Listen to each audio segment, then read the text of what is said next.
بسم اللہ الرحمن الرحیم حامیم والکتاب المبین انا انزلناہ فی لیلۃ مبارکۃ انا کنا منذرین۔ میرے بزرگوں اور دوستو، شب برات کی فضیلت احادیث کی روشنی میں بعض لوگ کہتے ہیں کہ شب برات کی کوئی حقیقت نہیں ہے، لیکن یہ بات درست نہیں ہے۔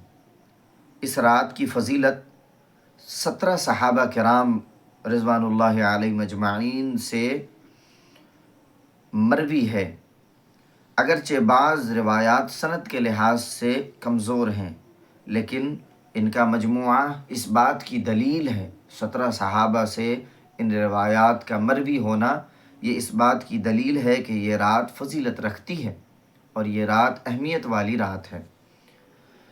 اللہ تبارک و تعالیٰ کی پکار، آج کی رات میں اللہ تبارک و تعالیٰ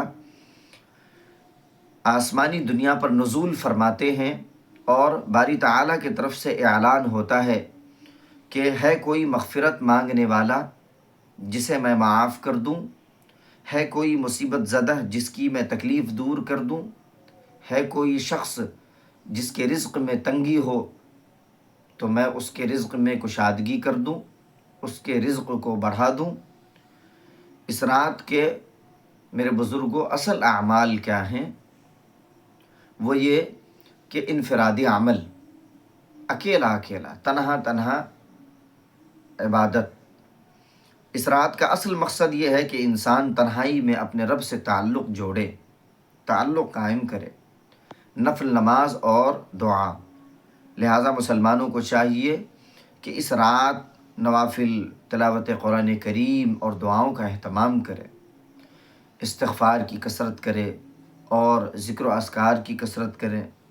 اسی طرح سے نبی کریم صلی اللہ علیہ وسلم پوری زندگی میں صرف ایک مرتبہ اس رات جنت البقیع تشریف لے گئے تھے، لہٰذا اسے مستقل سنت یا ہر سال کا لازمی معمول بنا لینا درست نہیں ہے۔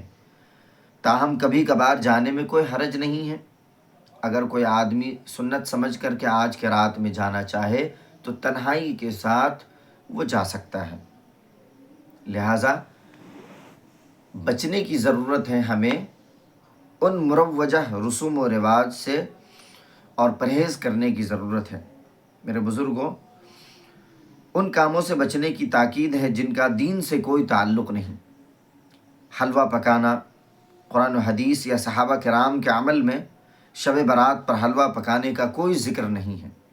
اسے ضروری یا دین کا حصہ سمجھنا غلط ہے۔ آتش بازی کرنا یہ مال کا ضیاع ہے، فضول خرچی ہے اور خطرناک عمل ہے جو کہ عام دنوں میں بھی حرام ہے۔ مبارک راتوں میں اس کا گناہ اور زیادہ بڑھ جاتا ہے۔ میرے بزرگوں، اسی طرح سے اجتماعی جلسے اور دعوتیں اس رات کو تنہائی کی عبادت کے بجائے جلسوں، دیگوں اور کھانے پکانے کی نظر کر دینا اس کے حقیقی مقصد کو فوت کر دیتا ہے۔ لہٰذا میرے بزرگوں، ان تمام رسم و رواج سے بچنے کی ضرورت ہے۔ اور اس رات میں کچھ افراد ایسے ہیں جو اللہ تعالیٰ کی مغفرت عامہ سے محروم رہ جاتے ہیں۔ وہ کون ہیں؟ حدیث مبارکہ میں ہے کہ اس رات میں بھی 2 قسم کے لوگوں کی بخشش نہیں ہوتی کہ جب تک کہ وہ توبہ نہ کر لے۔ نمبر 1، کینہ رکھنے والا شخص، جس کے دل میں حسد ہو، کینہ ہو، بغض ہو۔ وہ شخص جو اپنے دل میں کسی مسلمان کے لیے دشمنی یا کینہ رکھتا ہو، اور ٹخنوں سے نیچے کپڑا لٹکانے والا شخص، وہ مرد جو تکبر کے بنا پر اپنا لباس ٹخنوں سے نیچے لٹکائے، ان دونوں شخصوں کی اس رات میں بھی مغفرت نہیں ہوتی۔ لہٰذا میرے بزرگوں، ان چیزوں سے بچنے کی ضرورت ہے اور آج کی رات میں اپنے رب سے تعلق قائم کر کے اللہ تعالیٰ کو راضی کرنا ہے اور اپنی مغفرت کروانی ہے۔ اور ایک عمل جو خاص طور پر ہمارے معاشرے میں مشہور ہے، 15ویں شعبان کا روزہ۔ لہٰذا میرے بزرگوں، 15ویں شعبان کے مخصوص روزے کے بارے میں روایت بہت کمزور ہیں۔ تاہم چونکہ آپ علیہ الصلاۃ والسلام پورے شعبان میں روزہ رکھا کرتے تھے، دیگر روایات سے اس کے بارے میں پتہ چلتا ہے کہ آپ علیہ الصلاۃ والسلام شعبان میں روزے کی کثرت کیا کرتے تھے، اس لیے اس نیت سے روزہ رکھنا بہتر ہے۔ لیکن صرف اس ایک دن کو خاص فضیلت والا سمجھنا یہ درست نہیں ہے۔ صرف 15ویں شعبان کا روزہ مستحب ہے، اگر کوئی شخص رکھ لے بڑا اچھا ہے، نہ رکھے تو اس پر کوئی نکیر نہیں ہے۔ اللہ تعالی ہمیں صحیح دین کی فہم اور سمجھ عطا فرمائے اور اللہ اور اس کے رسول کی سنت کے مطابق زندگی گزارنے والا بنائے، آمین۔